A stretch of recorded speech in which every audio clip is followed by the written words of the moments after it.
नाज़रीन, कल 12 सितंबर को मुल्क भर में कैंटोनमेंट बोर्ड्स के इंतखाबात हुए और इन इंतखाबात के जो नताइज थे वो हस्बे तवक्को बहुत ज़्यादा मिक्स्ड रहे। लेकिन अगर हम सिर्फ लाहौर में कैंटोनमेंट बोर्ड के इंतखाबात की बात करें तो 19 में से 15 वार्ड्स में PMLN ने कामयाबी हासिल की है, जो कि पाकिस्तान तहरीक इंसाफ बतौर हुक्मरान जमात जिस तरह से वहां पर स्पेंडिंग की गई, वहां पर स्कीम्स का ऐलान किया गया, जिस तरह से बाहर से वोट लाकर यहां पर रजिस्टर करवाए गए, उसके बावजूद जो टोटल टर्न आउट था वो 17% रहा। सवाल यह पैदा होता है कि क्या लाहौर के अवाम ने तहरीक लब्बैक के खिलाफ जो ऑपरेशन था पाकिस्तान तहरीक इंसाफ की जानिब से, क्या यह उसका रिवेंज है? क्या यह इस चीज का रिवेंज है कि 6 रुपए की रोटी इस वक्त मार्केट में 10 रुपए की हो चुकी है? क्या यह इस बात का रिवेंज है कि 700 रुपए का 20 किलो का आटे का थैला इस वक्त 1300 रुपए के ऊपर पहुंच चुका है? और अगर पाकिस्तान तहरीक इंसाफ इस नविश्ता दीवार को नहीं पढ़ती कि लाहौर के शहरियों ने मुस्तरद कर दिया है पाकिस्तान तहरीक इंसाफ को, तो फिर ये वजीर आला पंजाब उस्मान बुज़दार, गवर्नर पंजाब चौधरी सरवर, जिनकी जेर निगरानी तमाम तर इन इलेक्शंस की कैंपेन की जा रही थी, एक बहुत बड़ा सवालिया निशान उठता है। उससे यह भी साबित होता है कि तमाम तर सियासी वादे और कैंपेन्स जो हैं वो इंटरनेट और सोशल मीडिया पर नहीं चलाई जा सकती, आपको ऑन ग्राउंड डिलीवर करना पड़ता है। कल जो मुल्क भर में कैंटोनमेंट बोर्ड के इंतखाबात हुए उनमें हमने देखा कि खासतौर पर सिंध में पाकिस्तान तहरीक इंसाफ ने नशिस्तें निकाली, लेकिन MQM का वहां से भी सफाया हो गया। इस पर आज के प्रोग्राम में हम बात करेंगे। मेरे साथ स्टूडियोज में मौजूद हैं कर्नल रिटायर्ड मुबश्शिर जावेद साहब, मेयर हैं लाहौर के, और हमारे साथ मौजूद हैं मोहतरम अफीफ सद्दीकी साहब, रहनुमा है पाकिस्तान तहरीक इंसाफ के, और मियां हबीब ने हमें ज्वाइन किया है, सीनियर सहाफ़ी और तज्जियाकार हैं। कर्नल मुबश्शिर साहब, मैं आपसे गुफ्तगू का आगाज करूंगा। ये एक बहुत अब बात चलने वाली हो गई है, इसका कभी भी प्रॉपर जवाब PMLN की जानिब से नहीं दिया गया, लेकिन मुझे यकीन है कि आप एक सीनियर लीडर हैं, आप जरूर इसको एड्रेस करेंगे कि जहां जहां से PMLN जीतती है वहां पर अपनी मेहनत से जीतती है, और जहां पर PMLN हार जाती है वहां पर धांधली होती है। ऐसा क्यों है मुबश्शिर साहब? बिस्मिल्लाहिर्रहमानिर्रहीम। मेरा ख्याल है इस इलेक्शन में तो ऐसी कोई बात नहीं हुई है। हार और जीत जो है वो बड़ी मुतवाज़न है, और आप ये देखिए कि यहाँ 63 और 59 की बात की जा रही है कि जो 53 जो इलेक्टेड मेंबर्स हैं वो हैं 63 हैं PTI के, और 59 हैं हमारे PMLN के।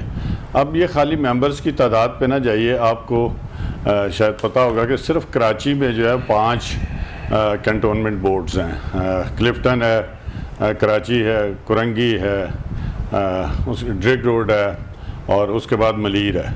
तो आप वहाँ ये देखिए कि वहाँ के जो हम स्टेशन कमांडर्स होते हैं वो बोर्ड के प्रेसिडेंट होते हैं या चेयरमैन होते हैं, और जो बाकी जो पार्टी की मेजॉरिटी होती है, जिन मेंबरान की मेजॉरिटी होती है, वो उसके वाइस चेयरमैन होते हैं। तो आपको शायद पता है या नहीं कि इवन इन कराची हम एक कैंट बोर्ड के जो है वो हमारा वाइस चेयरमैन होगा। इसी तरह अगर आप एबटाबाद चले जाएं, और मैंने पढ़ा था अखबार में, शायद ये आपका अगला सवाल भी हो, कि एबटाबाद और हवेलियाँ कैंटोनमेंट्स में भी हम जीते हैं, जो कि KPK का आप इन इलेक्शंस में नहीं देखते कि रिगिंग हुई है? हाँ जी, तो रिगिंग हुई। रिगिंग तो लाहौर में रिगिंग तो हम नहीं इल्ज़ाम दे सकते, क्योंकि मशीनरी तो सारी इनके हाथ में थी। हाँ, अलबत्ता ये ज़रूर है कि जो वोटर लिस्टें हैं उनमें अगर आप एक एक वोटर लिस्ट उठाकर देखें तो ऑलमोस्ट 50% ऑफ वोट्स जो है ना जी वो नहीं थे उन इलाकों के।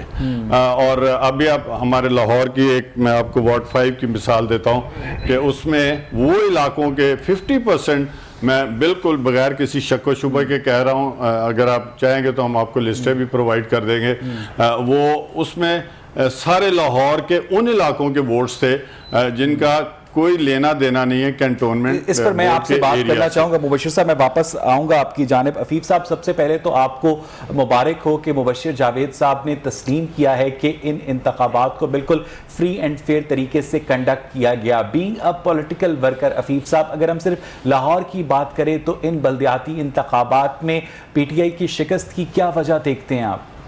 बिस्मिल्लाहिर्रहमानिर्रहीम। अवैस साहब, आपका शुक्रिया, और मुबश्शिर साहब मेरे बड़े मोहतरम हैं, ये नून के एक सीनियर वर्कर हैं, लेकिन मुझे आपकी बात पे अफसोस होता है कि आप मेज़बानी करते करते तजिया शुरू कर देते हैं, और आपने खुद ही चंद मामला पर तजिया निगारी कर दी। मैं अपनी पार्टी के तंजीमी अहदेदारान को पूरे पाकिस्तान में नुमाया कामयाबी हासिल करने पर मुबारकबाद पेश करता हूँ। हर सूबे में पाकिस्तान तहरीक-ए-इंसाफ कंटोनमेंट बोर्ड के इंतखाबात में वाज़ेह अक्सरियत से कामयाब हुई है। ये पाकिस्तान तहरीक-ए-इंसाफ और इमरान खान की जो कारकर्दगी है, जो उनकी विजन है, उसकी नुमाया एक झलक है। और मैं दोबारा तमाम तंजीमी अहदेदारान को, अपने सीनियर्स को मुबारकबाद पेश करता हूँ। लाहौर की अगर बात करें 20 हलकों में, कैंट और वाल्टन में, यहाँ के हालात हुकूमती बेंचों पे हमें बैठने के बावजूद इस तरह के मसाइल का सामना करना पड़ता है कि हमें हुकूमत की तरफ से, इमरान खान साहब की तरफ से वाज़ेह हदायतें हैं कि किसी इदारे में, किसी आप इलेक्शन में ऐसे बेजा मुदाखलत नहीं करनी।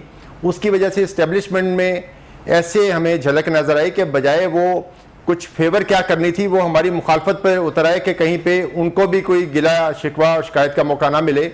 अगर हम इस हवाले से आज़ाद खड़े होते तो हम अपना हक छीन भी सकते थे, ले भी सकते थे। हमें तो हमारे हाथ बांध दिए गए कि हमें कोई किसी किस्म का उसमें फेवर नहीं हुई जो हमेशा हुकूमती बेंचों में होती है। मैं अपनी बात खत्म कर लूं। एक छोटी सी बात, आपने मेरी जात पर तनकीद की, आपका हक है कि आप मेरी जात पर तनकीद करें। आप मुझे बता सकते हैं कि मैं तज्जिया नहीं दे सकता, मैं सिर्फ और सिर्फ आप सवाल कर सकते हैं। ठीक है, मैं अब आपसे सवाल करने जा रहा हूं कि जिस एस्टैब्लिशमेंट के बारे में आप लाहौर के अंदर शको शुबे का मुजाहिरा कर रहे हैं कि उसका कोई ना कोई हाथ है आप लोगों की शिकस्त में, वो एस्टैब्लिशमेंट सिर्फ लाहौर में पाई जाती है? बकिया आपने मुबारकबाद दी अपने रहनुमाओं को, वहां पर वो एस्टैब्लिशमेंट नहीं पाई जाती है? हफीफ साहब, इसमें मोहतरम, मैं बिल्कुल, मुझे आपने पूरा जवाब नहीं देने दिया। लाहौर में 30 साल से नून के लोग बैठे हुए हैं। वहां पर एक नाम मैं टीवी पे नहीं लेना चाहूंगा, लेकिन उसने अपना कार्ड इस्तेमाल किया, उसने हर तरह के हथकंडे इस्तेमाल किए। मैं कल अपने जो वार्ड मेरे जिम्मे थी, मैं उसमें रहा। हमें किसी जगह पर भी अपने हकूक को हासिल करने का मौका नहीं दिया गया। हमारे कैंपों को दूर करवा दिया गया कि ये पोलिंग स्टेशन के करीब हैं। इस किस्म के हथकंडे जो हैं वो हम हुकूमत में रहकर बड़े अच्छे कर सकते हैं। मैं तो शुक्र अदा कर रहा था कि चूंकि मेरी बात मुकम्मल कर लेंगे। इल्जाम नहीं लगाया तो, लेकिन अब आपने लगा दिया। मैं धांधली की नहीं कह रहा जी। ये ऐसी एस्टेब्लिशमेंट के नीचे जो तबकात हैं, जो उनके नवाजे हुए हैं, जो उनके महकूम बने हुए हैं, जो इन लोगों के अपॉइंटेड हैं, जो आहिस्ता आहिस्ता खत्म हो जाएंगे। मैं अगली मेरी अर्ज सुन लें कि इस वक्त मैं ये कहना चाहता हूं कि हमारी जो हुकूमत में रहकर हमने जिन लोगों को टिकट नहीं दिए वो आज़ाद खड़े हो गए। अगर हम उनकी वोटों की गिनती का शुमार कर लें और अपने जो 12-12, 14-14 वोट से हमारे कैंडिडेट हारे हैं, जावेद ज़मीर साहब 12 वोट से हारे हैं, दूसरे कैंडिडेट हमारे 27 वोट से हारे हैं। अगर आजाद कैंडिडेट को भी हम शामिल करें तो हमारी तो वाज़ेह अक्सरियत है। आप जैसे पूरे शामिल कर रहे हैं, क्योंकि हमारे पीटीआई के हिस्से हैं वो सारे, जिनको टिकट नहीं मिले वो भी खड़े हो गए इलेक्शन में। ठीक है, और इस लिहाज से अगर आप देखें करना चाहिए। मैं वापस आपके पास आऊंगा। मियां हबीब साहब, आपको मेरी आवाज आ रही है? यार मुझे आप थोड़ा सा टाइम दे दें, मेरा पहला जो सवाल का जवाब है ना वो इसके बाद सिर्फ मैं आपके पास आ रहा हूं। फिर मियां साहब आ जाएंगे, नहीं मैं ट्रैक डाइवर्ट हो जाए। 40 सेकंड्स में आपके पास हूंगा। मियां हबीब साहब, आपको मेरी आवाज आ रही है? जी आ रही है। हबीब साहब, ये अफीफ सिद्दीकी साहब ने इल्जाम आयद किया है नून लीग पर कि लाहौर के अंदर जो पीटीआई को शिकस्त हुई है, मैं चाहूंगा कि मुबश्शिर साहब इस सवाल को एड्रेस करें। उसके पीछे नून लीग के दौर के वो अपॉइंटेड अफसरान हैं एस्टैब्लिशमेंट के, जिनकी वजह से पीटीआई को सिर्फ लाहौर में शिकस्त हुई है। हबीब साहब, नहीं, ये ना मेरी बात सुनो, ये ढकोसले बहुत पुराने हो चुके हैं। वो पंजाबी कहते ने जड़ा कसून बाद याद आवे अपने मुंह पे मार लेना चाहिए। तो वो देखें, जब आप हुकूमत में होते हुए भी सारा कुछ ये करते हुए भी अगर आप मैनेज नहीं कर सकते तो इसका मतलब है आपकी नाअहली है। असल मसला ये है कि लाहौर का जो इलेक्शन था ना, ये ख्वाजा साद रफीक ने जीता है। उन्होंने अपनी जमात को करीब नहीं फटकने दिया। उन्होंने अपनी क़यादत को हाथ जोड़ के कहा कि खुदा का वास्ता आपने इधर नहीं आना। अच्छा, और वाकई बिल्कुल ठीक, इसका फायदा उन्हें हुआ क्योंकि वो एक पॉलिटिकल वर्कर है। वो नब्ज जानते हैं लोगों की, वो नफसियात से वाकिफ हैं। अच्छा, वो गलियों महलों में फिरते हैं। फिर उन्होंने टिकटों की तकसीम में बड़ा जो है ना वो अच्छा फैसले किए। जबकि इसके अलावा जो तहरीके इंसाफ थी, वो चूंकि हुकूमत पर ज्यादा प्रेशर होता है, उनके 6-6 दफा उन्होंने अपने टिकट बदले हैं। तो उनके कैंडिडेट जो थे वो उस तरीके से उनकी जो है वो फोकस नहीं था उनका इलेक्शन। तो बहरहाल जो है वो ये जो रिजल्ट होते हैं ना, जो सामने एक चीज हकीकत हो उसको तस्लीम कर ठीक है मियां साहब, मैं वापस आपकी तरफ आऊंगा। मुबशिर साहब इसी बात को आगे बढ़ाइएगा कि क्या ये असल में ख्वाजा साद रफीक के पॉलिटिकल विजडम ने हुमायूं अख्तर के पॉलिटिकल विजडम को शिकस्त दी है? पहले मैं पहला जवाब आपको बता दूं कि ये जिस दिन बोर्ड्स मुकम्मल हो जाएंगे ना, इन्होंने शायद कहा कि ऑफिशियल रिजल्ट 5-6 दिन के बाद देंगे, तो जिस दिन बोर्ड्स बन जाएंगे ना पूरे कैंटोनमेंट्स के पाकिस्तान में, उस दिन देखिएगा कि कितने कैंटोनमेंट बोर्ड्स में PMLN की हुकूमत है या नुमाइंदगी है और उनके वाइस चेयरमैन है, और कितनों में PTI की है। दूसरी बात आप आ जाएं जो इन्होंने कहा जी धांधली, हमारे फ़कीर हुसैन साहब हैं, एक इलेक्ट हुए हैं वाइस चेयर अपना काउंसलर, वो हर चीज़ मुकम्मल होने के बाद अपनी रूटीन में वहाँ से निकले, दोस्तों के तरफ जाने के लिए अकेले थे। रास्ते में जैसे ही निशात कॉलोनी के पास पहुँचे, आर्य बाजार और डिफेंस के दरमियान, PTI के कोई 12 या 14 लोग आए और उन्होंने आके उनको डंडों से पीटना शुरू कर दिया। वो भाई वो जीते हैं, वो जीत कर वापस जा रहे हैं, यह केड़ा तरीका है कि आधे रास्ते में आके आप उनको डंडों से मार दें और वो बेचारे 65-66 साल का बंदा सड़क के ऊपर पड़ा हुआ और आप उसको पीटे जा रहे हैं। और साथ हमारी एक खातून MP हैं, वो आई हैं पीछे से, उनको भी आपने डंडे मारने शुरू कर दिए। उसके बाद आपने एक 1.5 पिंडी गांव है, वहाँ पर आपने 3.5 घंटे तक सारा जो अमला था उसको यरगमाल बनाए रखा। लाहौर कैंट बोर्ड में अब चूंकि सदर में मुकम्मल स्वीप 1 और 2 जो है वो that is heart of the cantonment, वहां का आपने रिजल्ट जो है वो 3.5 घंटे रोके रखा। अच्छा, और उसके बाद ये कहते हैं जी अभी भी इंतजामिया जो है या उनमें एक आदमी वो इनके साथ है। ओ भाई 5 चीफ सेक्रेटरी बदले गए या 4, 5 IG पुलिस बदले गए।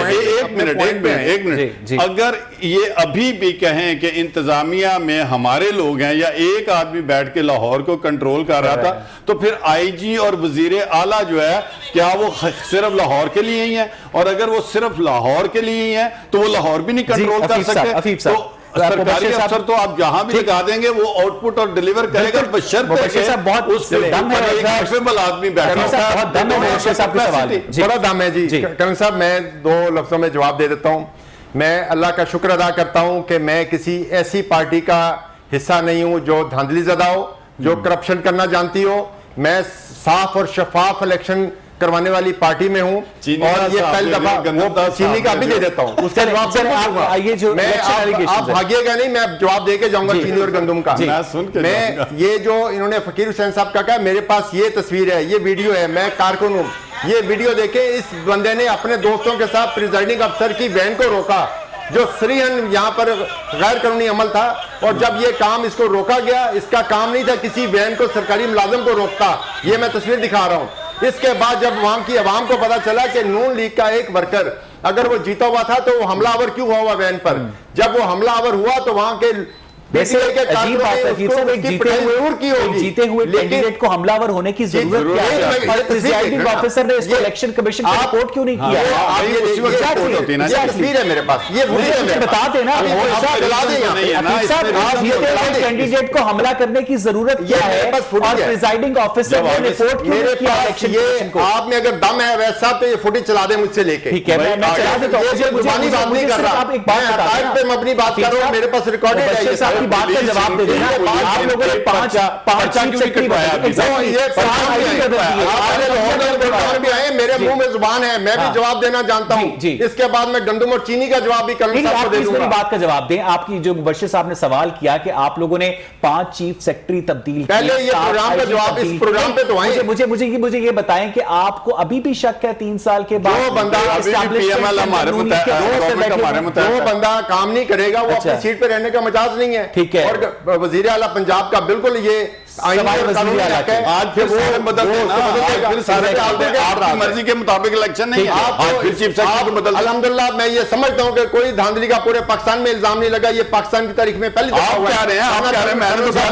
बता रहे होते कि ये धांधली हो गई, वो धांधली हो गई।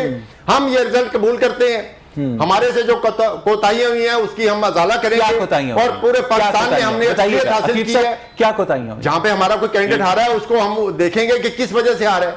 हमारे मेन वजह ये थी कि हमारे पास तो 10 उम्मीदवार थे। हमने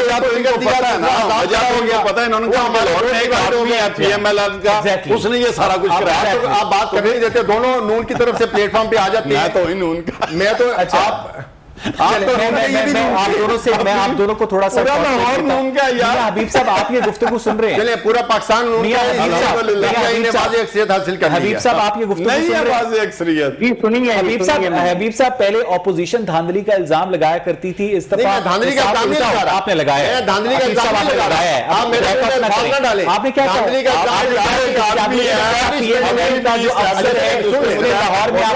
दिलवाई है। आप महजब तरीके से बात करें कि मेरी बात में हमें ना स्पोर्ट्समैन स्पिरिट का मुजाहरा करना चाहिए, हमें नतायज कबूल करने चाहिए और तहरीक इंसाफ को शुक्र अदा करना चाहिए कि पहली दफा जो है वो मुस्लिम लीग नून ने अयादा किया है कि जी नहीं वाकई साफ शफाफ इलेक्शन हुए हैं।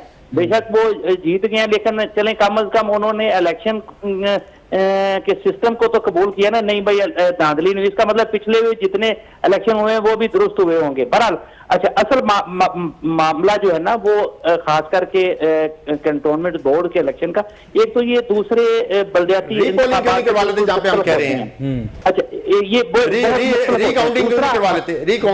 हबीब साहब अच्छा, तो देखिए तहरीक इंसाफ का इतनी इनकी बैड परफॉर्मेंस नहीं है।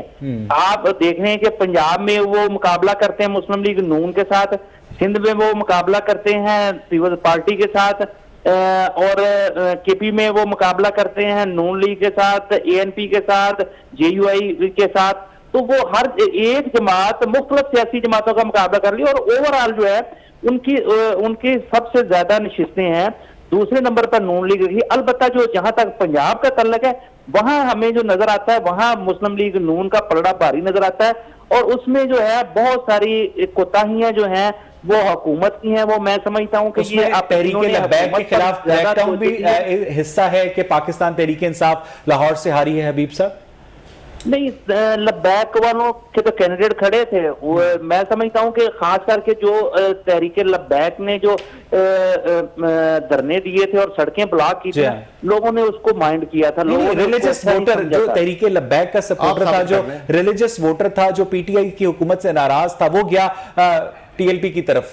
नहीं देखिए, उनके कैंडिडेट खड़े थे भाई। तहरीके लब्बैक के कैंडिडेटों को तो अच्छा उन्होंने भी हजार वोट लिए हैं, किसी ने 1000 लिए हैं, किसी ने 500 लिए हैं, लेकिन तहरीके वो सूरत में होता अगर उनके कैंडिडेट खड़े ना होते तो लिहाजा उनका वोट जो है। हबीब साहब मैं वापस आऊंगा। मुबशिर साहब, आप एक पूरे बड़े पॉलिटिकल स्पेक्ट्रम के ऊपर नजर रखते हैं, आप लोगों के सियासी दर्जा हरारत को भी देख रहे हैं। आपको क्या लगता है कि आइंदा आने वाले जो आम इंतखाबात हैं 2023 के, वो भी लाहौर के इलेक्शंस को प्रोजेक्ट करेंगे? ये सिलसिला अब रुकेगा नहीं? क्या बाकी लोग जो हैं पीटीआई से इस तरह नाला हो चुके हैं? मुबशिर साहब मैं आपको एक बात पहले बता दूं, पहले बात तो सुन ले, पहले आप सवाल ठीक करें। पहले मेरी बात में हमने एक सीट हासिल की है, हम कामयाब हुए हैं। ठीक है, आपके पास कौन से अभी कर रहे थे, अभी तो आप तस्लीम कर रहे थे। पहले मेरी बात सुन मियां साहब, वो इसको ये भी नजर, ये इसको भी नजर में रखें कि ये सिर्फ एक हल्के का इलेक्शन था, ये कैंट का इलेक्शन था।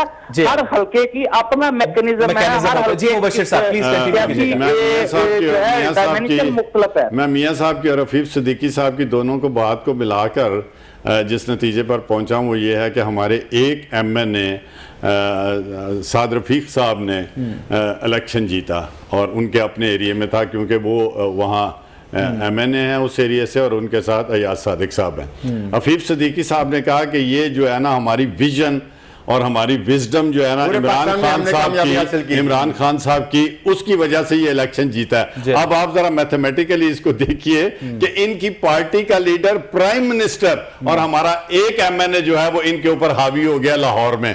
तो अभी तो पूरे पाकिस्तान में हमारे एमएनए भी हैं, एमपीएस भी हैं। अगर हमारा एक एमएनए इनके सिटिंग प्राइम मिनिस्टर के ऊपर, पार्टी के लीडर के ऊपर जो है वो हावी हो गया, जैसे मियां साहब ने कहा कि ये इलेक्शन जो है ये लड़ा गया साद रफीक साहब के तरीकाकार से और उन्होंने जीता, वो एक वर्कर है। तो यानी कि साबित ये हुआ कि हमारा एक एमएनए इनके प्राइम मिनिस्टर के ऊपर हावी है, सिर्फ उसके हल्के में इलेक्शन हुए तो वो जीत गए। अब जब जनरल इलेक्शन होंगे तो अगर आप इसी फार्मूले को देखें तो इनको तो कहीं जगह नहीं मिलेगी। जिस तरह लाहौर में ये फारग हुए हैं पीटीआई वाले, ये इंशाअल्लाह ताला मेरे रब ने चाहा तो पूरे पाकिस्तान से फारग होंगे। ये रिजल्ट होगा आने वाले इलेक्शन का। आपके मैंने सवाल का जवाब दे दिया। स्टेटमेंट लेता हूं, मुझे जरा ब्रीफली मुख्तसरन बताइएगा कि being a political worker Tehreek-e Insaf की शिकस्त की वजह क्या समझते हैं आप लाहौर में? तहरीके इंसाफ मिसमैनेजमेंट है जी, गवर्नेंस इज वेरी पुअर।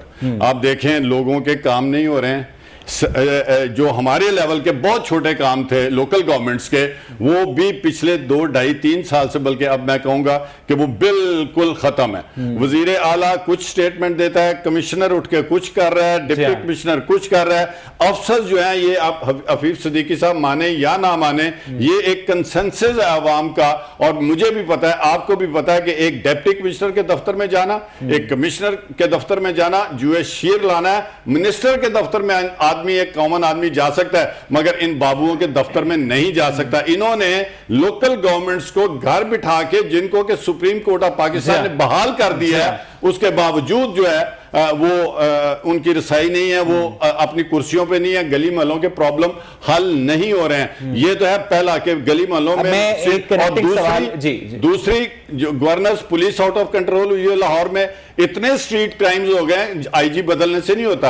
अवाम का हक हुक्मरानी जब तक तस्लीम नहीं किया जाता वो उसके बाद चलेंगे। अब कल इलेक्शन में देखें क्या फ्रस्ट्रेशन हुई है कि आप कोई लिस्ट उठाकर देख लें, कैंट बोर्ड के इलाके में जो भी वो हैं वोटिंग लिस्टें हैं, उसमें आधे मैं आपको चैलेंज देता हूं, जुमेरात को बाहर के इलाकों के जुमेरात को इसी जगह जहां पर आप बैठे हैं वहीद गुल साहब तशरीफ फरमा थे, उन्होंने भी मुझे वो लिस्ट दिखाई थी जिसमें 2001 वार्ड नंबर 19 के अंदर वोट डाले गए थे। जिसने बनाया, मुझे ये बताएं कि जिस शख्स ने वो वोट डाले उनको इस्तेमाल क्यों नहीं किया मुबशिर साहब? किन लोगों को? यानी अगर किसी ने इलेक्शन में रिगिंग की गर्ज से वो वोट डाले कि आपको हराया जाए, जिस पर आप एतराज कर रहे थे, लेकिन आप तो जीते। मगर हमारी उसके बावजूद हमारी मेजॉरिटी इतनी ज्यादा थी कि ये हम जीत गए। अच्छा, अभी आप इमेजिन कर लें कि अगर वो भी हम ले आते, हमारे पास तो इतने वसाइल नहीं है, ये सरकार में, ये सरकार में। अफीफ साहब मैं ये तो ला सकते हैं, हम तो नहीं ला सकते थे। आज इस वक्त ट्विटर के ऊपर टॉप ट्रेंड है शफकत महमूद और एनसीओसी का। लोग आपसे एक सादा सा सवाल कर रहे हैं कि जब आपने कैंटोनमेंट बोर्ड के इंतखाबात करवाने होते हैं तो वहां पर कोरोना नहीं आता, आम बल्दियाती इंतखाबात करवाने होते हैं तो वहां पर कोरोना आ जाता है। कैंटोनमेंट बोर्ड के इंतखाबात में कोरोना की वजह से आपने कोई पाबंदी नहीं लगाई, लेकिन तालीमी इदारे अब आपने 15 सितंबर से डेडलाइन बढ़ाकर 1 अक्टूबर तक कर दी। यस, आपने आपके डबल स्टैंडर्ड्स की वजह क्या? आपकी गवर्नमेंट से सवाल है हफीफ साहब जी। ये पहले लाहौर की बात कर लें, फिर मैं शफकत साहब के उसका एनसीओसी का जवाब दे दूंगा। 4 हलकों में जब हमारे कायद इमरान खान साहब ने धांधली का कहा कि इसके हल्के खोल दिए जाएं, 4 हलकों की बिना पर कर्नल साहब के जितने लीडरान हैं वो पाकिस्तान छोड़ के भाग गए और इनकी हुकूमत चली गई। वो हकायक पर मबनी बात थी और पूरी दुनिया को पता चला कि ये करप्ट ज़्यादा लोग थे, इन्होंने करप्शन की, धांधली की। अब ये जो हमारे मेजर जमीर साहब हैं, जावेद जमीर साहब, उनके 12 वोट जब रिकाउंटिंग उनके वोट नहीं देते, आप उनके करें ना, उनके 60 वोट जब उनके निकाले जो कैंसिल हुए उसमें से 12 पहली दफा आ गए, हमने रिकाउंटिंग का कहा तो उससे ये भाग गए। जितने हल्के में हम 24 वोट से आ रहे हैं या 12 वोट से आ रहे हैं, रात को 1 बजे तक ये अल्हम्दुलिल्लाह साहब मान रहे हैं कि फ्री एंड फेयर इलेक्शन हुए हैं। मैं सारे नताइज कबूल करता हूँ। कर्नल साहब एक पैसे रहो, एक पास जवाब दो, दूसरे हल्के प्रोग्राम करने दो, घर भेजा करो, ऐसे नहीं। हमारे इस वक्त जो नताइज हैं अल्हम्दुलिल्लाह पूरे पाकिस्तान में वाज़ेह अक्सरियत है हमारी, और जहां पे कमी कोताही रही है वहां पे वजह यह बनी कि हुकूमत के साथ हर कोई आके इलेक्शन में हिस्सा लेना चाहता है। पूरा बात तो कर लेंगे भाई। जब हमने एक को टिकट दिया तो उसके साथ 2 पीटीआई के वर्कर ही आजाद हैसियत से खड़े हो गए, जिसकी वजह से हम इंतखाबात के वक्त कोरोना वायरस नहीं आता, तालीमी इदारे खोलने की दफा वायरस क्यों आता है? लोग ये सुप्रीम कोर्ट में आप जाके पूछें जी। नहीं, आप इसके ऊपर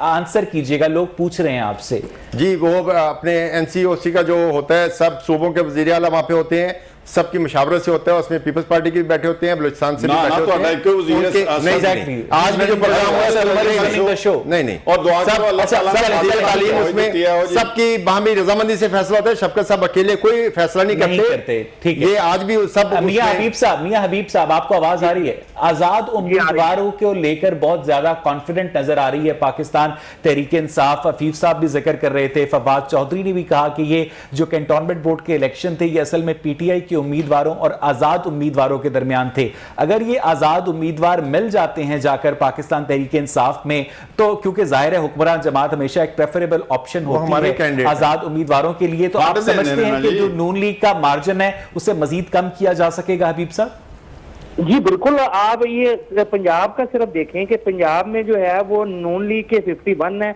आजाद उम्मीदवार 32 है, पीटीआई के 28 है। तो 32 और 28 अगर आप मिलाएं तो वो 50-60 बन जाते हैं।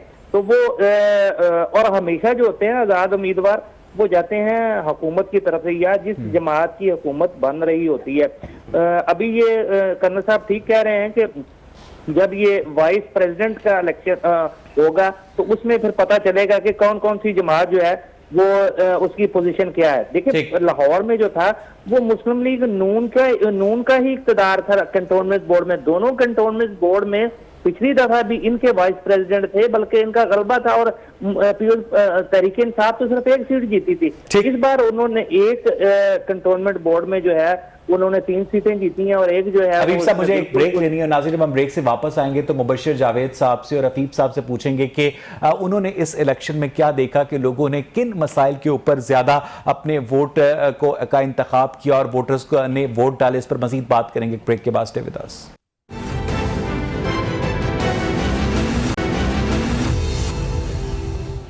वेलकम बैक नाज़रीन। ब्रेक से पहले हम बात कर रहे थे बल्दियाती इंतखाबात जो हुए कैंटोनमेंट बोर्ड्स में, उसमें खास तौर पर लाहौर के अंदर जो परफॉर्मेंस रही PMLN की उसने भी बहुत हैरान किया सियासी मुबस्सिरीन को। मुबश्शिर साहब, इससे पहले हम बात कर रहे थे कि आपने भी इस इलेक्शन कैंपेन में हिस्सा लिया, किन मसाइल के ऊपर वोटर ने इस दफ़ा तवज्जो दी लाहौर में और किन मसाइल के ऊपर हल करने के लिए उसने आपको वोट दिया? मुबश्शिर साहब देखिए जी, पहले मैंने आपसे अर्ज किया गवर्नर्स लोगों की खिदमत नहीं हो रही है, लोगों को सहूलतें नहीं मिल रही हैं, लोगों को गलियों में गैस बिजली की स्ट्रीट लाइट्स नहीं हैं, गलियों में गंद पड़ा हुआ है। मैं कोई ये एग्जेजरेशन नहीं कर रहा हूँ, जिन इलाकों में मैं फिरा हूँ आप यकीन करें कि वहाँ पर जो ड्रेन है, अगर ये जो वेस्ट मैनेजमेंट वाले जाते हैं तो वो उसका गंद निकाल के सड़क पे फेंकते हैं और उसके बाद वो फिर उड़ता है और सड़कों और गलियों में फैल जाता है। एक चैनल ने मेरे साथ प्रोग्राम किया, वो खुद वहाँ आ गए बाई चांस, मैं इसी इलेक्शन के सिलसिले में उधर फिर रहा था, उन्होंने खुद वो चीजें दिखाई। तो जब लोगों को बेसिक उसके बाद देखें वो अवाम जो है ना पीटीआई से हर तरह से मायूस हो चुकी हुई है। बेसिक फैसिलिटीज, गवर्नर्स, पुलिस, डाके और उसके बाद महंगाई और रोजगार का ना होना। अभी आप देखें, सुबह आप जाकर देख लें सदर में, धर्मपुरे में, वाल्टन पे, उधर काने काछे में, उधर शादरे में, उधर गज्जूमते में, ऐसे अंबार के अंबार लेबर के होते हैं। 1 मिनट। और जब उनको कोई प्रोजेक्ट कहीं पर नौकरी नहीं मिलती, प्रोजेक्ट चल नहीं रहे, वो बेचारे जब घर जाते हैं तो वो चीखते हैं कि या अल्लाह मैं अपने बच्चों को रोटी कहां से खिलाऊंगा। इस वक्त गवर्नमेंट आपके जाने का इंतजार कर रही है कि आपकी जब टेन्योर खत्म होगा, हालांकि आप अमली तौर पर इस वक्त मेयर के ओहदे के ऊपर फायज हैं, लेकिन आपको डिसफंक्शनल किया गया है पंजाब गवर्नमेंट की जानिब से। तो जिस नए बल्दियाती निजाम को लाने की पंजाब गवर्नमेंट बात करती है, उसके पैरेलल ये वाला बल्दियाती निजाम चलेगा जो कैंटोनमेंट बोर्ड में इनेक्ट किया गया है। मुबश्शिर साहब जरा ये देखें, ये हमारे लिए बाइस शर्म है, बाइस शर्मिंदगी नहीं है कि apex court of the Pakistan, supreme court has pass the orders कि ये बहाल हो गए और ये गलत इनको ख़त्म किया गया था। और जिस कानून के तहत किया गया उसका सेक्शन 3 आज तक लागू हुआ है। उसके बाद 2019 जो है, अभी आपने पढ़ा होगा पिछले हफ्ते, उसमें फिर तरामीम जो है वो होंगी और वो असेंबली में पेश होगा। आप इस बात का जवाब अभी आप बताएं मुझे कि हम बहाल हैं, कानून बन नहीं पा रहा, अभी उसकी तरामीम होनी है, अखबारात में तज्जिया है कि वो नहीं होंगी, ऊपर से ये इलेक्शन हार गए हैं, ये शोर मचा रहे थे कि हम इलेक्शन करवाएंगे। मैं पहले दिन से 2.5 साल से कह रहा हूं कि इनसे कानून नहीं बनेगा, इसलिए कि इनका चीफ मिनिस्टर इस काबिल नहीं है कि वो एक मीटिंग में बैठे और अपने सारे अफसरों को और वुज़रा को बिठाए और उनसे कहे कि दिस इज योर ड्यूटी। ये कौन सा मुल्क है जहां का के प्राइम मिनिस्टर लाहौर आता है और वो आके प्रोविंशियल लेवल की जो मीटिंग है वो लेकर और पंजाब के बल्दियाती मेयर लाहौर के ऊपर गाइडेंस देता है। फिर आ रहे हैं, मुझको फिर आ रहे हैं। हफीफ साहब, मुबश्शिर साहब ने बड़ा वैलिड सवाल किया है, क्या वो इस वक्त मेयर लाहौर हैं या नहीं? मैं हूं, ये नाम भी कहें तो मैं इनसे आपकी राय जानना चाह रहा हूं। बिल्कुल हैं जी। अगर वो हैं तो उस वक्त उनको आप लोग काम क्यों नहीं करने दे रहे? ये करें ना, किसने रोका? सरकारी कागजों पे लिखा हुआ है रीस्टोर्ड यूनियन काउंसिल चेयरमैन साहब, आप लोगों ने ये अपना दफ्तर क्यों नहीं चलाते? चले ये कहते ना नहीं करते, ये अपना दफ्तर क्यों नहीं चलाते? ये बताइए। एग्जैक्टली, बिल्कुल, बड़ी सही बात। आप अपना elected representative of this area. आपस मैंने पहले भी अर्ज किया कि आप दोनों भाई सेक्रेटरी, आप इनको 3 लाख रुपए महीना मिलता है, क्यों नहीं मिल रहा है? अच्छा मोहतरम गुजारिश, मेरा तो ये दुख साझा मेरा छोटा भरा। मैं उस वक्त भी इनके साथ था जब इनके ये बेख्तियार थे अपनी हुकूमत में, तो मैं इनके साथ ही एहतजाज किया। यार सी बत्तियां बांधे साहब देखिए सी गलियां नहीं दी मुझे, मैं पहले गलियां बना रहे हैं।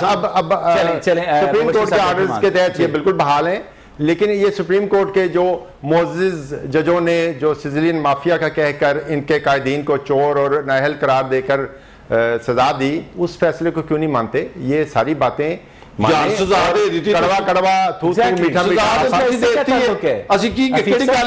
एक बात कर रहे हैं ना, सारे मेजबान भी वहीं पे है, मेहमान भी वहीं पे है, एक आदमी मेरे से सवाल करे उसका जवाब दूं भाई, मैं पहला आदमी हूं। अब जो हकीकत है उस पर रहें कि जो मसाइल हैं वो इनके पैदा किए हुए थे। हमने एहसास प्रोग्राम शुरू किया 300 अरब रुपए का, बेनजीर इनकम सपोर्ट का नाम रखा है इन्होंने। अच्छा, वो पैसे भी उठो आए ना? पैसे तो तुम खा गए हो करण साहब, आप तो बड़ी मुझे खबर आती है जो आवाम को आवाज ना जाने दें, आवाम को दोनों कट्ठे लेके आए हो, गाली करने। आप इस वक्त बल्दियाती नुमाइंदे आप पहले काम क्यों नहीं कर रहे? जी पहले उसके मैं दे दिया, बिल्कुल हम एक्टिव हैं, हम बिल्कुल बहाल हैं जी। हम कर सकते हैं 3 लाख रुपया तो महीने का मिलता सी आ रहा जी। आज वो आप ट्रांजिशन, बड़ा प्यारा आदमी है करण साहब, आप ट्रांजिशन कमेटी के करण साहब और मैं इस वक्त ट्रांजिशन कमेटी के मेंबर हैं। और अच्छा दे देती है ना, 21 तारीख है ना, फिर तो हो जाएंगे, हो गया ना, बिल्कुल होने चाहिए और हो जाएंगे। तारीख तो नहीं लाओगे जी? नहीं, बस ठीक है। हबीब साहब ये मुझे सवाल का जवाब तो देने दें भाई, आप तो दोनों। फिर मैं जी हफीफ साहब, इनके कायद ने अपनी रात को ख्वाब देखा और 300 अरब रुपए की ऑरेंज ट्रेन बना दी। मेरे कायद ने 300 अरब रुपए का एहसास प्रोग्राम तश्कील दिया, जो घर घर जाकर गरीब आवाम, मुस्तहिक अफराद की वहां दर्जाबंदी हो रही है। दिसंबर तक इंशाल्लाह। सवाल का यार, सवाल अगर कोई जब आपको करने दें तो आप दोनों को जवाब मैं फिर दे दूंगा। फिर ये ना कहिएगा कि मैंने कोई तहजीबी से जवाब दिया है। आप जरा मेहरबानी फरमाकर खामोश रहें तो मैं 2 लम्हे में बात मुकम्मल कर लूंगा। एहसास प्रोग्राम के तहत नाबीना अफराद, माजूर अफराद और बेवगान सबको वज़ाइफ मिलने जा रहे हैं, घर घर सर्वे हो रहे हैं। और वो किसी ये नहीं कि पीटीआई के घरों में लोग जाएंगे, वो तमाम लोगों के, अवाम के घरों में जाएंगे, जो मुस्तहिक है उनको उसका हक मिलेगा। और ये प्रोग्राम ऑरेंज ट्रेन की तरह नहीं है जो हम पे बोझ है और 20 अरब रुपए साल का हर पंजाब का बंदा उस पर वो सूद देगा पूरे साल का। ये एहसास प्रोग्राम है, ये हमारे कायद का विजन है और 300 रुपए मेरे कायद ने डाले हैं। नाम हमने तब्दील नहीं किया, हमें बाथरूम के ऊपर खादमे वाला लिखने की जरूरत नहीं है। लंगर खाने आपकी कायद का विजन है, बिल्कुल है, होना चाहिए। कायद और पैसे कितों ले आया है? पाकिस्तानी कौम दा ही है ना। पेट्रोल किथे चला गया, डॉलर किथे चला गया, किथे चला गया, डीजल किथे चला गया, गैस की कीमत किथे चली गई, बिजली की कीमत किथे चली गई, वो सारा तुसी 300 अरब रुपया जेड़ा मैनूं दसो वंडिया किथे जे? कोरोना की वजह से मेरी खास प्रोग्राम 6 महीने पहला जेड़े ने तंबू लगे कारपोरेशन ਜਿਹੜੀ ਇਹਨਾਂ ਦੇ ਨੱਕ ਦੇ ਥੱਲੇ ਵੇ, ਉਹ ਉਹਨੇ ਪੈਸੇ ਨਹੀਂ ਵੰਡੇ ਗਏ ਜਿਨੇ कारपोरेशन ਦੇ ਤੰਬੂਆਂ ਦਾ ਕਿਰਾਇਆ ਦਿੱਤਾ ਗਿਆ। आम ख्याली है, आप आम ख्याली नहीं, इट इज ऑन पेपर। दिसंबर तक सारा कुछ नजर आ जाएगा। पेपर कोरोना की वबा की वजह से बड़े बड़े जो अमीर मुल्क थे वो भी उनसे अशिया खुरोनोश खत्म हो गई। यहाँ पर महंगाई जरूर हुई है, लेकिन लोगों में जो परचेज पावर बढ़ती जा रही है। और जी 13% इन्फ्लेशन है, जवाब दे दूं आपको। आप डॉलर हो गया 200 117 साहब, मेरा एक आखिरी करूंगा फिर आपस में दोनों भाई देखते रहिएगा। गंदम के सपोर्ट प्रोग्राम प्राइस इस वक्त 1800 रुपए मेरे कायदे ने मुकर्रर की है। जी हाँ। पूरे पाकिस्तान के काश्तकार खुशहाल हुए हैं। इम्पोर्ट हो रही है गंदम का, यार आप खुद कह रहे हो मेरे पहले बात कर दिया मेरा भाई, वो अल्टीमेटली जब गंदम 2000 रुपए की होगी तो आप फख्र कर रहे हैं कि आपने आटा महंगा कर दिया लोगों के लिए। आप एक सवाल करके जरा खामोशी नहीं इख्तियार करते थोड़ी देर। जब 1800 रुपए काश्तकार को उसका हक मिलेगा और वो मार्केट में गंदम आते हुए 2000 की हो जाएगी, तो अल्टीमेटली आटा तो महंगा, आटा फिर 1000 रुपए मन तो नहीं बिकेगा। लोग शुक्र करें, ये बिल्कुल ऐसी ही है। पूरे शुक्र करें कि आटा महंगा हो गया। यार आप तो एक तो तजिया भी आप कर ले, सवाल भी आप कर ले, लड़ाई में भी आप पड़ जाए, कि उनकी जेब से पैसे निकल के गंदम का प्राइस आप देखें, गन्ने की प्राइस देखें कि पहले 2 साल 2270 रुपये माने 1800 रुपये नहीं। हबीब साहब आपको आवाज आ रही है? हबीब साहब आपको आवाज आ रही है? हबीब साहब आपको आवाज आ रही है? मुझे लॉजिक कुछ समझ नहीं आ रहा हफीफ साहब का कि जो किसानों को फायदा देने के लिए गंदम की सपोर्ट प्राइस में इजाफा किया गया, अब यानी जो लोग पहले आटा 800 रुपए का खरीदते थे 20 किलो का, अब वो 1300 रुपए का खुशी खुशी खरीदे कि अब वो पैसे इमरान खान उनकी जेबों से निकालकर किसानों की जेब में डाल रहा है। आप इस लॉजिक को बाय करते हैं हबीब साहब? अच्छा देखें, बात यह है कि ये ना गंदम के पीछे और बाज खाने पीने की चीजों के पीछे ना एक और बहुत बड़ा फैक्टर है जिसको हम ओपनली डिस्कस नहीं कर सकते। वो आप समझ लें कि हम किसी और जगह पे की जरूरतें भी पूरी कर रहे हैं, ठीक है। अच्छा, लेकिन जहां तक किसान का मसला है तो मेरा ख्याल है कि इसका इम्पैक्ट नेक्स्ट फसल पे पड़ेगा। तो वो हम किसी और जगह की जरूरतें 2018 से पहले नहीं पूरी कर रहे थे? नहीं, वो अभी रिसेंटली एक जो है ना, ठीक है, वो पूरा बर्डन हम पर आ पड़ा है। ठीक है, आप अपनी बात आगे बढ़ाएं। ਅਸੀਂ ਉਹਦੇ ਵਾਸਤੇ ਕਰਨ ਸਾਹਿਬ ਤੁਸੀਂ ਤੇ ਚੂੰਕਿ ਉਹ ਤੁਹਾਡਾ ਤੇ ਤਲਕ ਵੀ ਉਹਦੇ ਨਾਲ ਹੈ, ਅਸੀਂ ਉਹਦੇ ਵਾਸਤੇ ਪਲੈਨਿੰਗ ਕੀਤੀ ਸੀ और इंपोर्ट भी उसे करके की थी इसी गंदम के तो जरूरत पैनी है बहरहाल। अच्छा, लेकिन मैं समझता हूं कि अगर गंदम की कीमत में इजाफा किया गया है तो उसका इम्पैक्ट जो है नेक्स्ट फसल में पड़ेगा।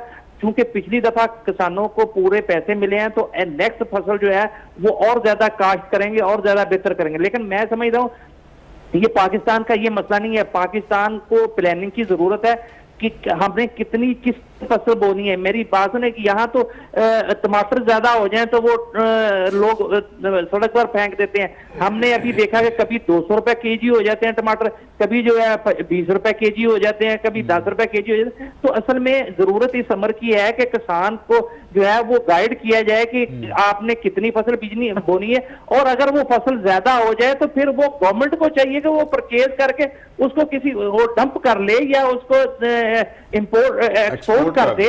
लेकिन हमारे यहाँ का तो बाबा आदम ही निराला है। यहाँ तो सब कुछ शुतर बेमहार है, कोई किसी से लेना देना नहीं। जिस तरह किसान और होता ही है ये जरा रुकिएगा, बो देता है तो अगले साल उसको कीमत नहीं मिलती तो मियां साहब बहरान पैदा हो जाता है। मियां साहब गुस्ताखी माफ, तुम पढ़े लिखे बंदे हो। 1800 रुपए मान हो गई ना, इन्हें कीमत मुकर्रर कर दी, मान लिया। ਤੁਹਾਨੂੰ ਪਤਾ ਹੈ ਜਦੋਂ ਦੀ 1800 ਹੋਈ ਉਹਦੇ ਬਾਅਦ ਗੰਦਮ ਦੀ ਖਾਦ ਦੀ ਕਿੰਨੀ ਕੀਮਤ ਹੋ ਗਈ ਹੈ, ਉਹਦੇ ਬਾਅਦ ਜਿਹੜੇ ਕੀੜੇ ਮਾਰ ਤੇ ਜਿਹੜੀ ਬੂਟੀ ਵਿੱਚ ਹੁੰਦੀ ਹੈ ਉਹਦਾ ਸਪਰੇ ਦੀ ਕੀਮਤ ਕਿੰਨੀ ਹੋ ਗਈ ਹੈ, ਉਹਦੇ ਬਾਅਦ ਤੁਹਾਨੂੰ ਡੀਜ਼ਲ ਦਾ ਪ੍ਰਾਈਸ ਪਤਾ ਕਿੰਨੀ ਹੋ ਗਈ ਹੈ, ਉਹਦੇ ਬਾਅਦ ਤੁਹਾਨੂੰ ਪਤਾ ਹੈ ਬਿਜਲੀ ਦੀ ਕੀਮਤ ਕਿੰਨੀ ਹੋ ਗਈ ਹੈ। ਹੁਣ ਇਹ ਜਿਹੜੀਆਂ ਸਾਰੀਆਂ ਸਾਹਿਬ ਤੁਸੀਂ ਬਿਲਕੁਲ ਦਰੁਸਤ ਕਹਿੰਦੇ ਹੋ। ਤੁਸੀਂ ਵੀ ਜਦੋਂ ਦੀ ਹੋਈ ਸੰਭਾਲੀ ਨਾ ਤੇ ਜਦੋਂ ਦੀ ਮੈਂ ਵੀ ਹੋਈ ਸੰਭਾਲੀ ਹੈ, ਇਹ ਕਦੀ ਇਸ ਤਰ੍ਹਾਂ ਨਹੀਂ ਹੋਇਆ ਕਿ ਜਿਹੜੀ ਨਾ ਕੀਮਤਾਂ ਘੱਟ ਹੋਈਆਂ ਹਨ, ਹਮੇਸ਼ਾ ਵਧੀਆ। ਪਾਕਿਸਤਾਨ ਦੇ ਵਿੱਚ ਜਿਹੜਾ ਨਾ ਔਰਤ ਦਾ ਘਰੋਂ ਪੈਰ ਬਾਹਰ ਨਿਕਲਿਆ ਹੋਇਆ ਵਾਪਸ ਨਹੀਂ ਆਉਂਦਾ, मर्द का जेड़ा ना वो पेट ਵਧਿਆ ਹੋਇਆ वापस नहीं आता, वो महंगाई वापस नहीं आती।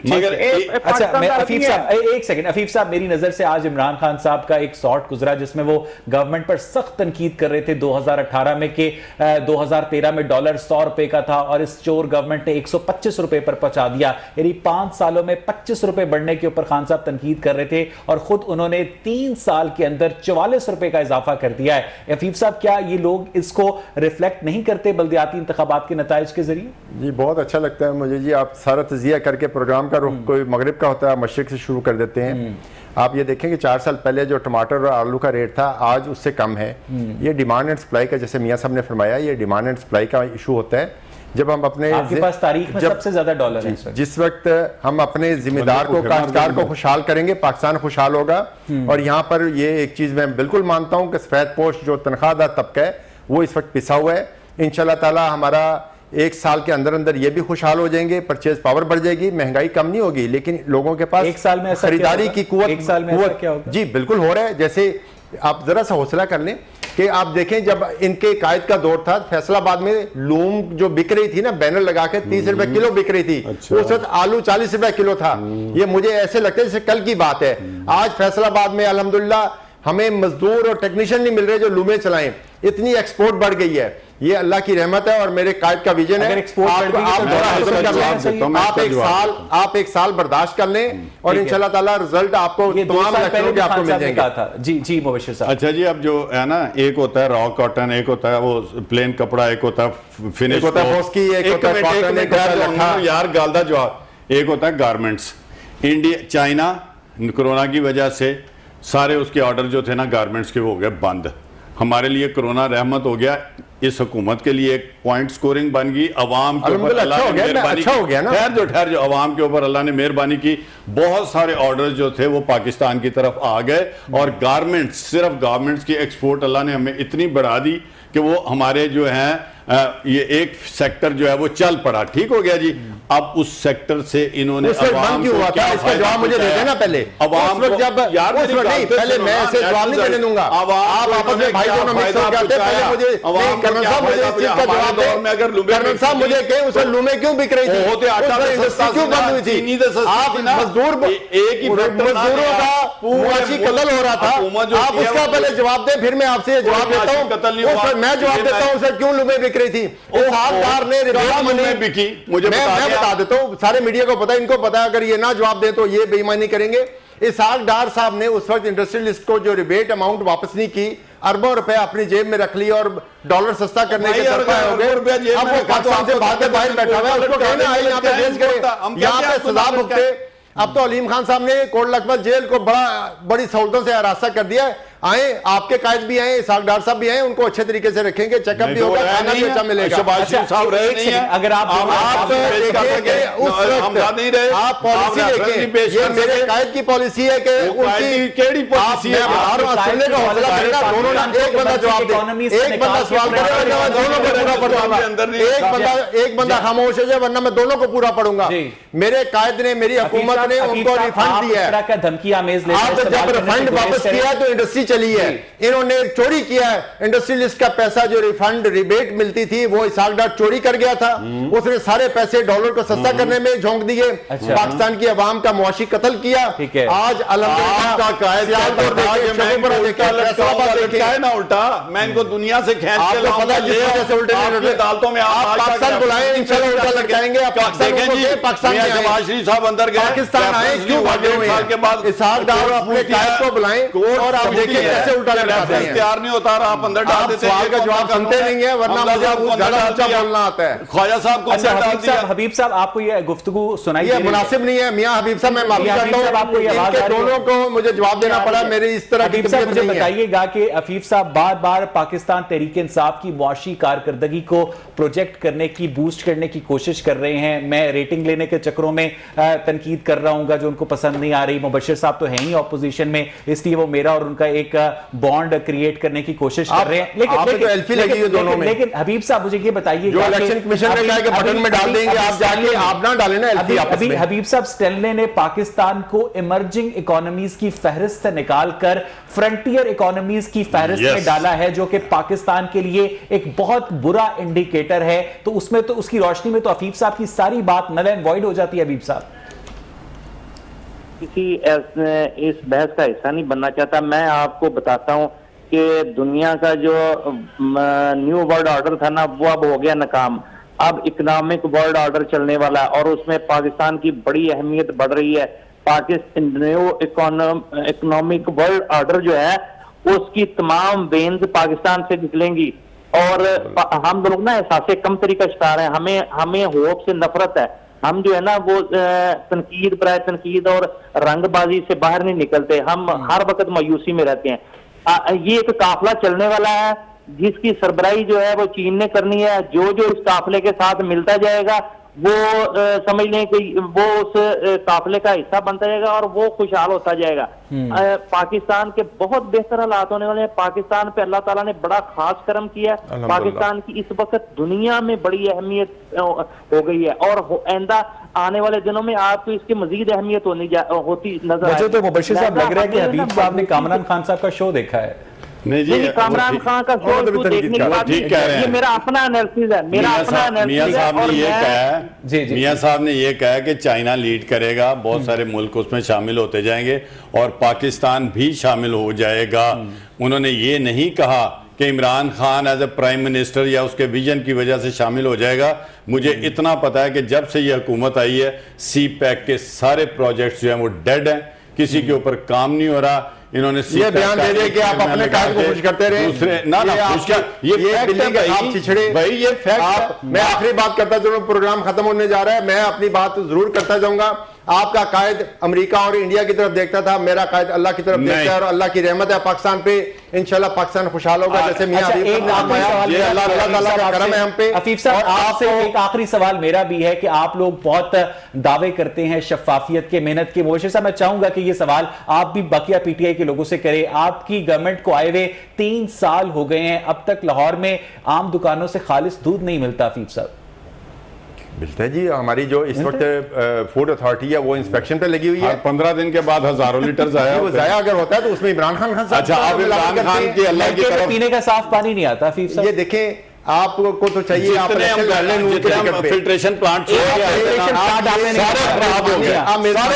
वैसा आप नून के टिकट पर जाके कहीं से इलेक्शन लड़े ताकि आपको कुछ वोट पता नहीं पढ़ने की नहीं सारे बता देना। एक फिल्ट्रेशन प्लांट लगाया 3 सालों में जी, अल्हम्दुलिल्लाह पीने का हमारी तरजीहात वो सर्वर फाउंडेशन हमारी बसें चलाना नहीं था। 300 रुपए की पूरे पंजाब के तरजीहात के ऊपर डाका डालकर वो मेट्रो बस चला दी गई, कर लीजिए ना। 20 रुपए आवाम के ऊपर डाका डाला आपने, लोगों ने तरजीहात से बहुत शुक्रिया कर्नल रिटायर्ड मुबशिर जावेद साहब। नाज़रीन, उम्मीद की जानी चाहिए कि जिस तरह से इन इलेक्शंस पर जो कैंटोनमेंट बोर्ड में हुए ऑपोजिशन ने कोई एतराज नहीं किया, लेकिन इस दफा कसर जो है गवर्नमेंट ने पूरी कर दी। एग्जैक्ट लिस्टों पर एतराज है, लेकिन उम्मीद की जानी चाहिए कि जमहूरी प्रोसेस जो है इसी तरह आगे बढ़ता रहे। प्रोग्राम देखने के लिए शुक्रिया।